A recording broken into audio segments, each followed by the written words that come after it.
কত টাকা মামা? মামা 100 টাকা। মামা ভাগ্য তো খুলে গেছে, 100 টাকা আমার দরকার ছিল মামা। কি তোর দরকার ছিল? টাকা পাইছি এখন সমান সমান ভাগ হইবো। না না আমার না মামা সমান সমান ভাগ হইবো মামা। না না ভাই, এটা আমি মামা পাইছি দে, না। মামা মামা না না মামা আমি না দেখলে আপনি না, জীবনে না, দেখতেন? আমি মামা, পাইছি আমারে ভাই। দেন মামা। না না আচ্ছা মামা টাকাটা দিবেন না এমনি হলে? না ভাই, আমি নাই পাইছি না। মামা টাকাটা কি আমাকে না, না, ভাই, আমি পাইছি টাকাটা না। মামা এটা হচ্ছে গিয়া মানুষের টাকা, এটা কার না কার টাকা, কারোর ওষুধের টাকাও তো হইতে পারে, কারোর বিপদের টাকাও তো হইতে পারে মামা। এটা এখন আপনি জেনে মামা, এটা কারোর ওষুধের টাকা হইতে পারে মামা। তুই জেনে পাইছো জেনে ফিয়া দে মামা।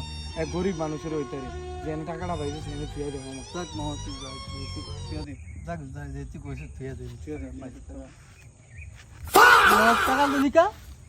শালা তুই কইছিস, শালা তুই কইছিস না এটা যার টাকা হে যে পাইবো হে লইয়া যাইবো। এদিকে কথা কি করে তুই থাক কেন? আল্লাহ হাফেজ।